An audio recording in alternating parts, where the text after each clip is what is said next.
morning, everyone. It's good to see all of you here today. This being Mother's Day, no surprise we're going to talk about a lady. A lady.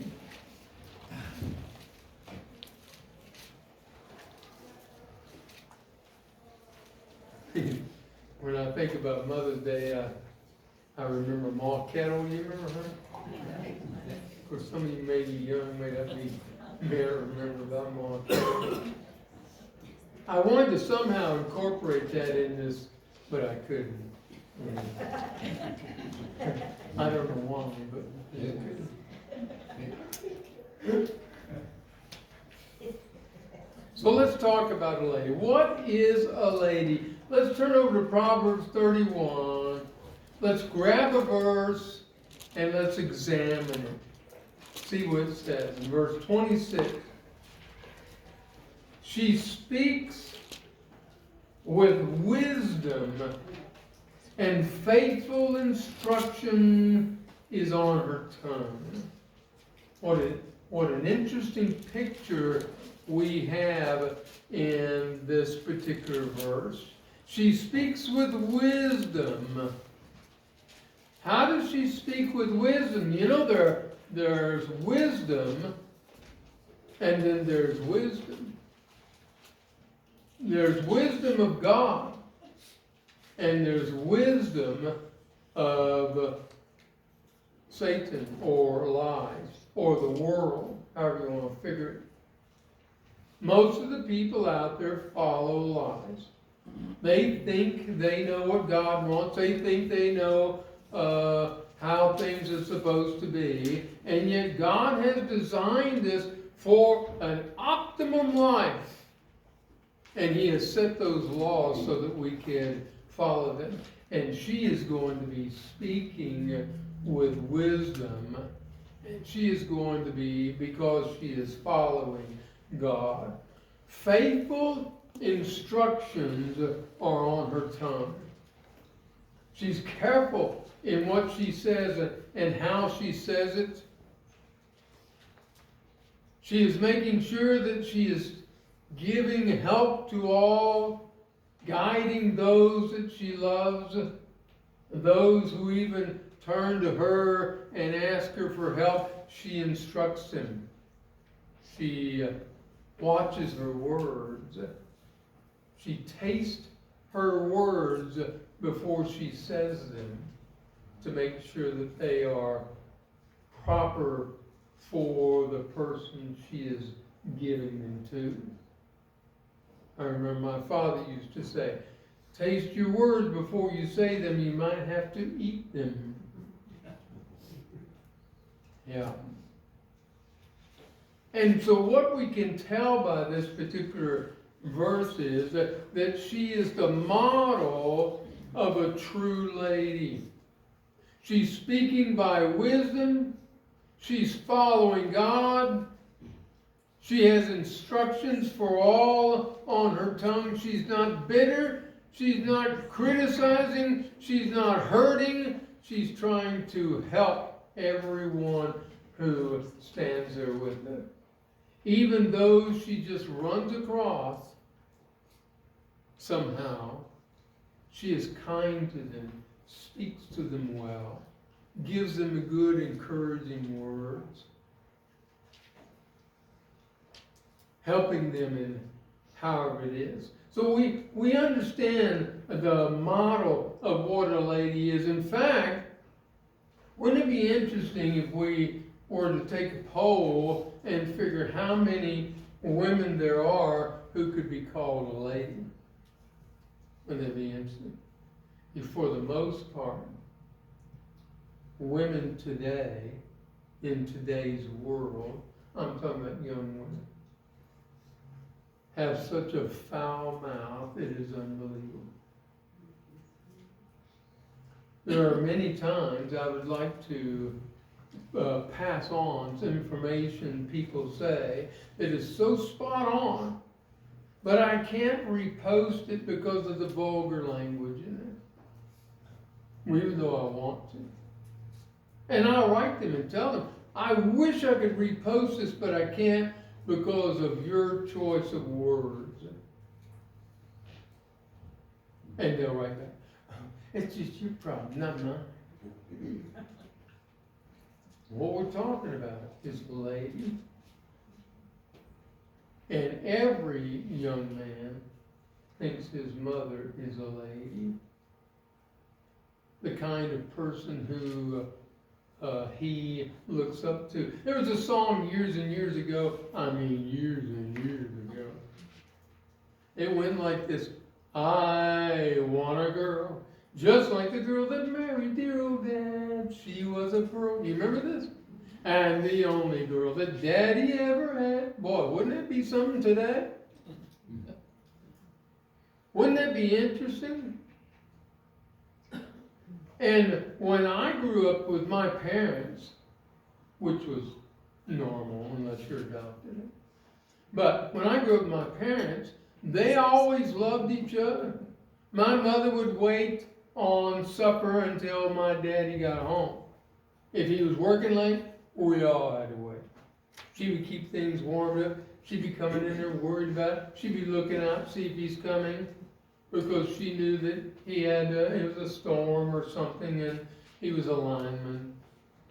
And I followed in his footsteps, and of course, it was quite the jump.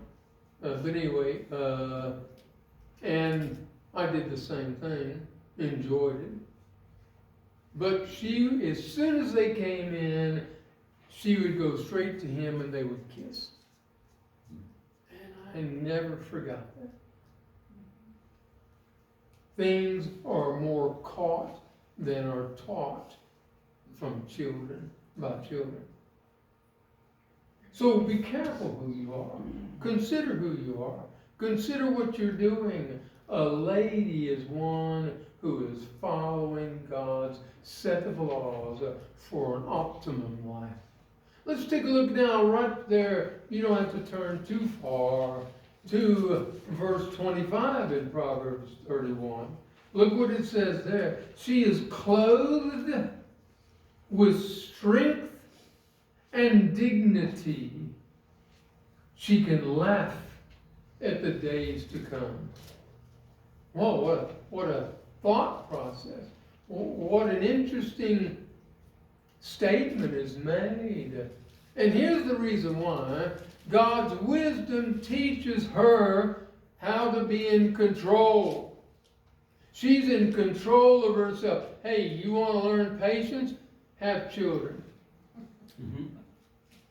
You want to learn duty? Have children. You'll be up all night, and you'll be trying to figure out when you can catch up on your sleep, because those children require things to be done. It's tough. It's tough. And will teach you patience when they are crying and won't shut up. We had a little kid named Serena. It was a foster child. The little girl was brought to us, and they said, we can't figure out what to do. She's not eating, and she doesn't want to live. She's what we call failure to thrive. Well, we started changing her clothes. We saw cigarette burns on the back of her head, abrasions on her cheeks and hands.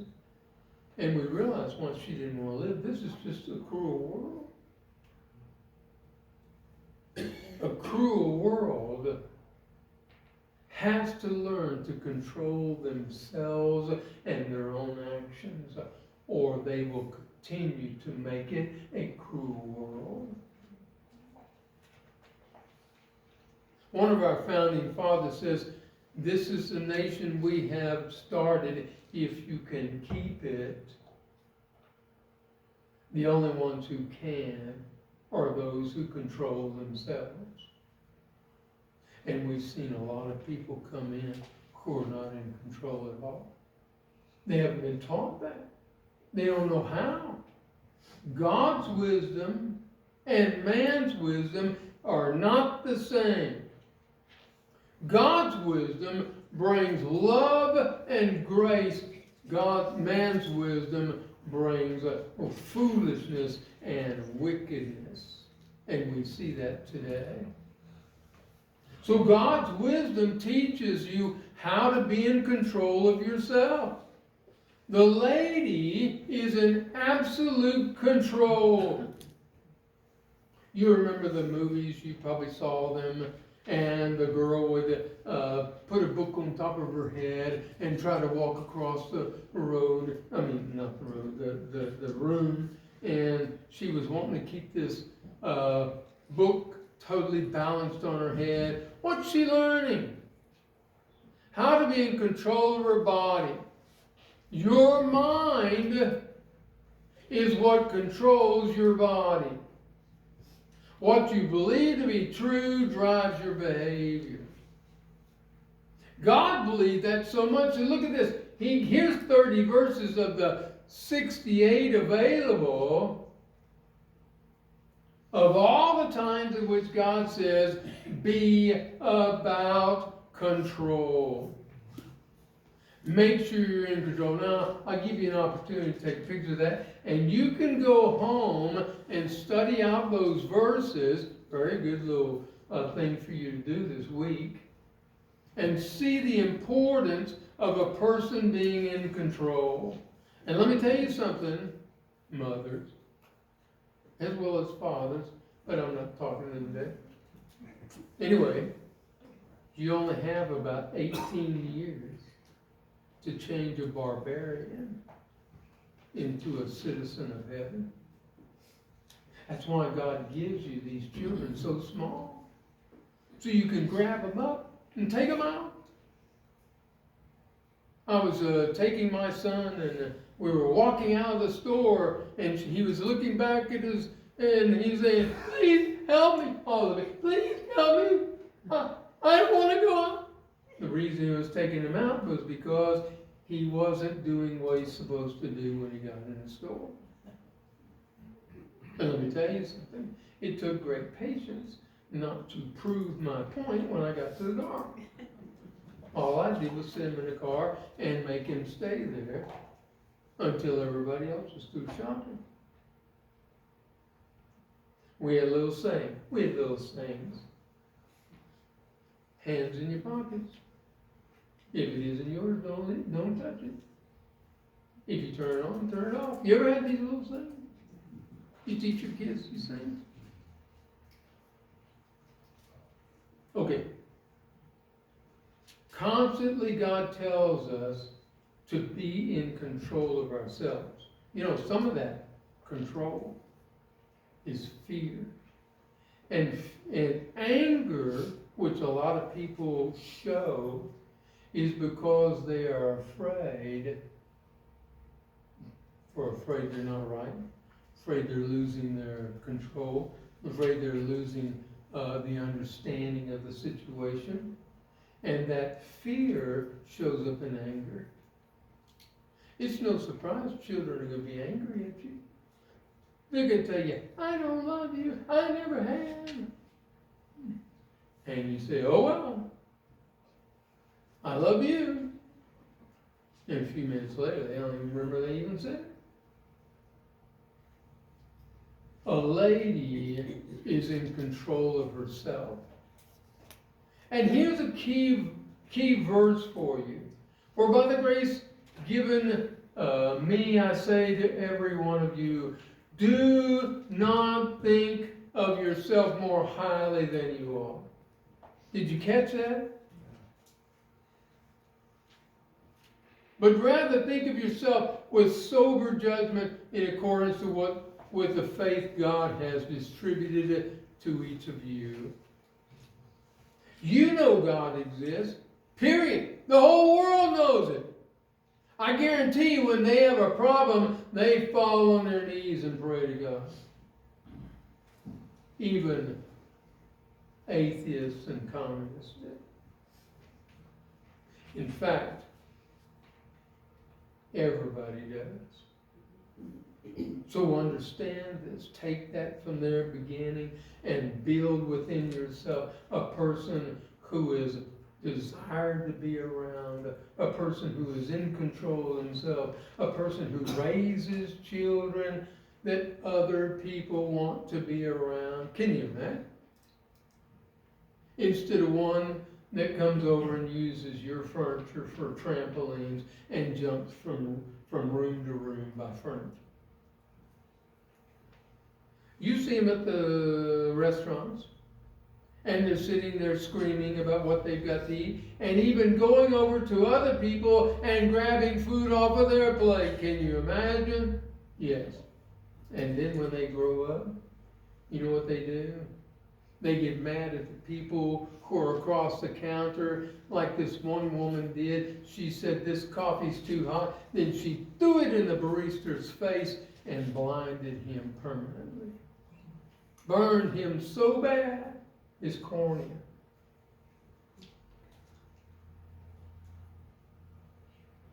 People out of control.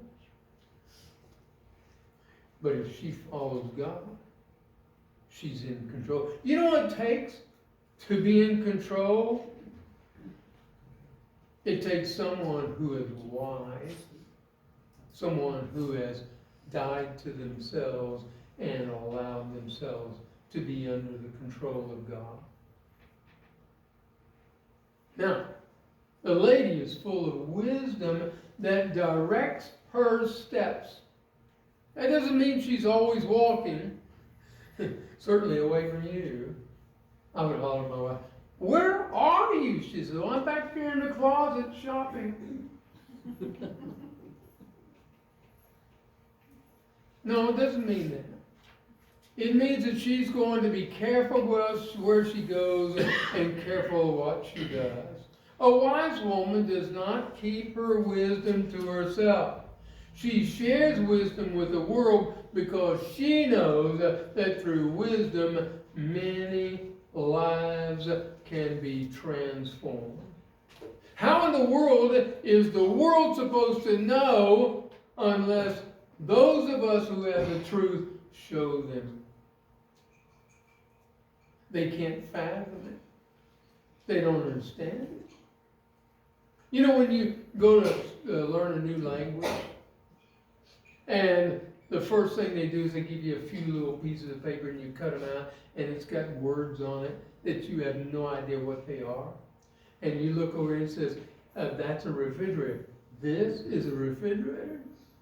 And you go stick it on your refrigerator so you'll learn it. A woman who has wisdom shares it.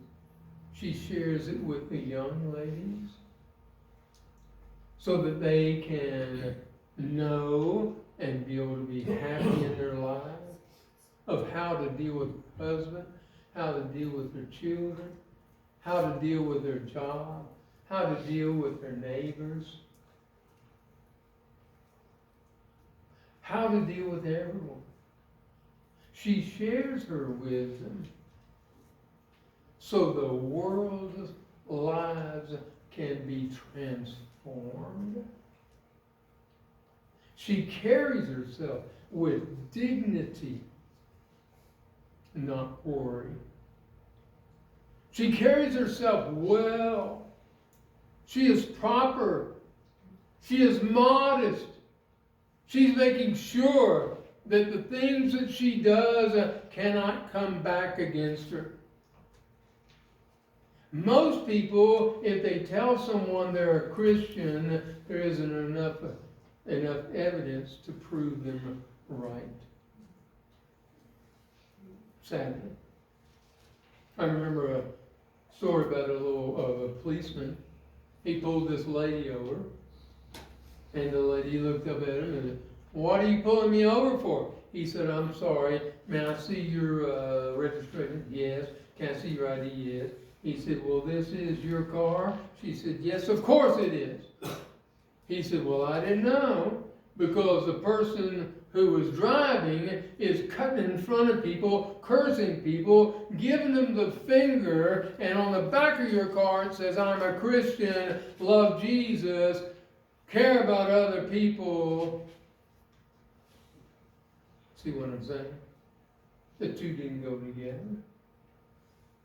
A lady is one who carries herself with dignity, She is proper. She is careful. She is one who is concerned about how other people see her.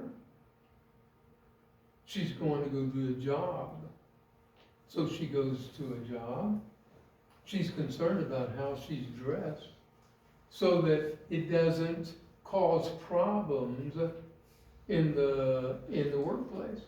She knows she's around another person all day long, and she doesn't want to cause problems between her and her husband for falling for this guy. So you know what she does? She constantly carries herself with dignity in here and out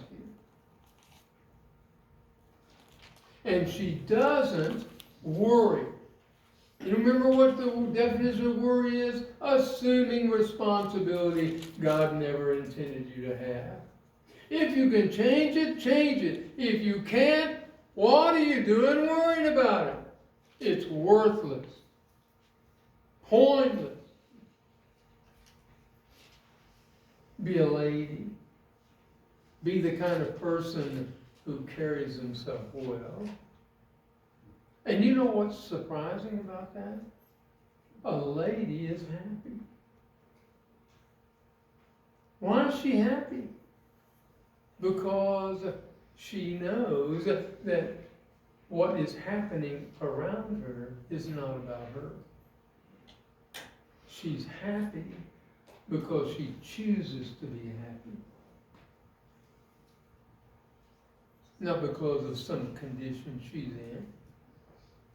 Not because she's in a concentration camp. Not because she has a husband who doesn't seem to love her. Not because she has bratty kids who are crying all the time. She's happy because that's who she is. She's learned control. She's learned to walk correctly with God. She has learned to have dignity and not worry. That's who she is. She's someone who is concerned and careful in how she acts. Now tonight we're going to be talking about, well, the other side of the scale. Children.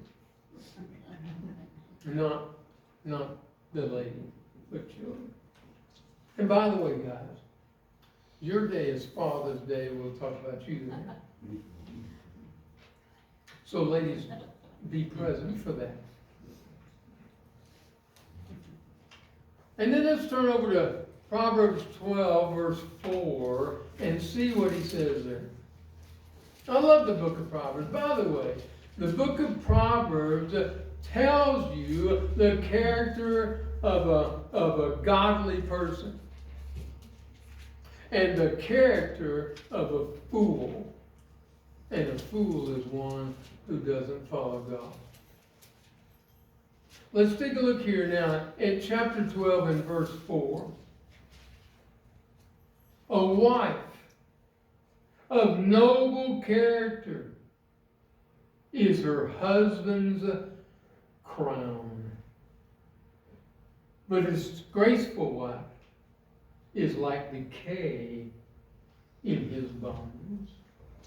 Did you hear that? The wife should be of noble character. Look, you weren't born a noble, so what? Can't you learn how to be noble? Can't you learn how to be someone who has noble character?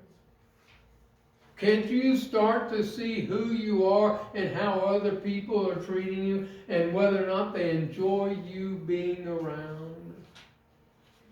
Years and years and years ago when Valentina and I just got married, there was a poor lady not poor, okay, let me say it this way, a sad lady who had no friends in the church. And she would come up and she would kind of push herself into conversation and try to make friends. And she didn't have any friends at all. Very pushy woman. You know what she didn't learn? She didn't learn that to be a friend, you have to be all about the other person, not yourself. Nobody's interested in you except you. So be all about them, and then they'll say, my goodness, you're such a good conversationalist. Yeah, we talked about you the whole time. I felt sorry for her. But she never had friends as far as I know. Be a virtuous woman. A woman who says, virtue is my guide. And because I'm a Christian, I am a citizen of heaven, a child of God the Father, and Jesus is my brother. He's a king, so I am noble as well. So take on that nobility. Put it on yourself. Learn it. There's books out there how to be a lady. You don't have to continue being an idiot.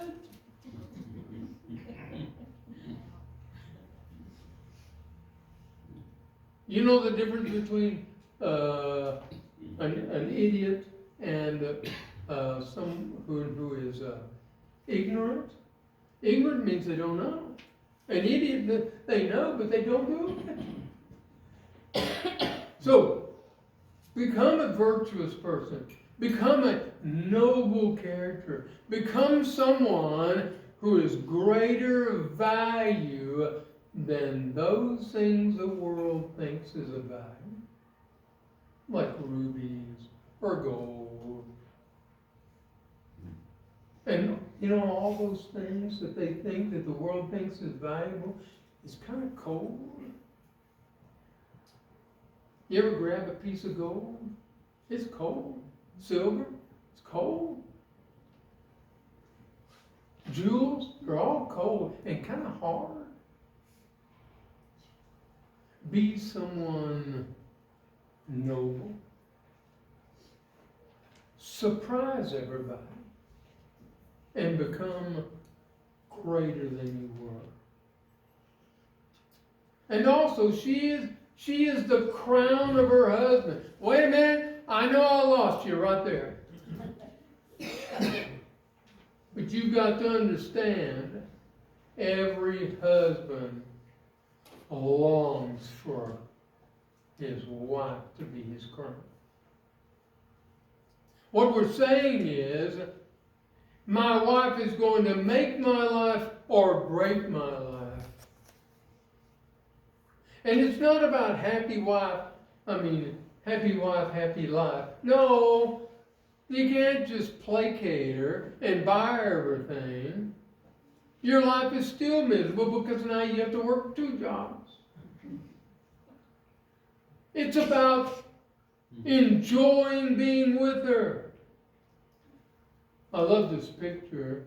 Look at the look on her face. Look at the look on her face. She is for him. She is for herself.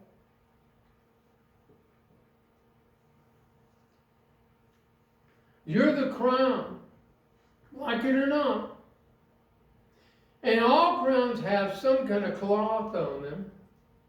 Otherwise, they're very painful to wear. A metal crown is painful, especially for most men who are bald. I don't know why that happens that way, but it does.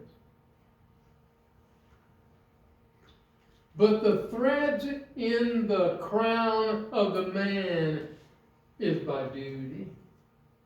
Duty?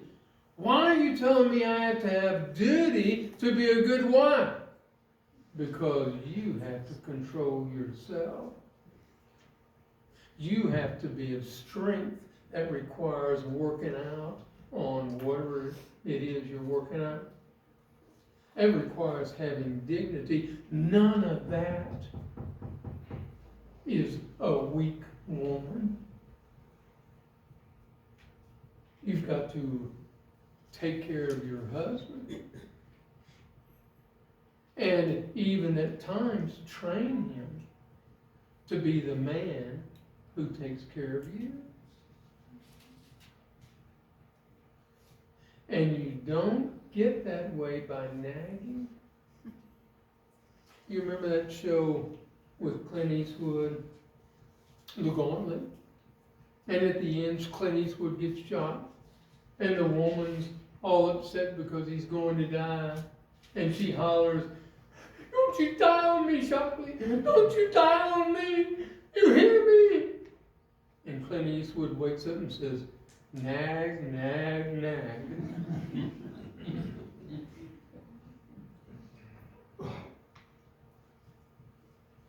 And then there's the children. Oh, another duty. The crown is woven with threads of duty. Not because you're not important, but because you're so important to the man and the family, they can't exist without you.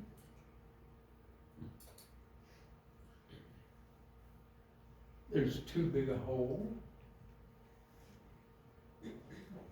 And then lastly, her family is better because the lady lives. The family is better with the lady. And it's passed down generation after generation after generation. What do you want out of life? What are you willing to give up your life for? And let me tell you something. When you sacrifice your life to be a lady, you become more desirable in your position. I mean, isn't that what you want? Don't you want people to want you around? Don't you want people whom you love to care about you and be with you? Who's the lady? She's your mom and your sister and others. So I say Happy Mother's Day to you all. Make sure you become a lady, no matter your age. If you're not right with God, if you've not had baptism for the removal of sin, and you have not remained faithful, now's the time to change. Lady or not.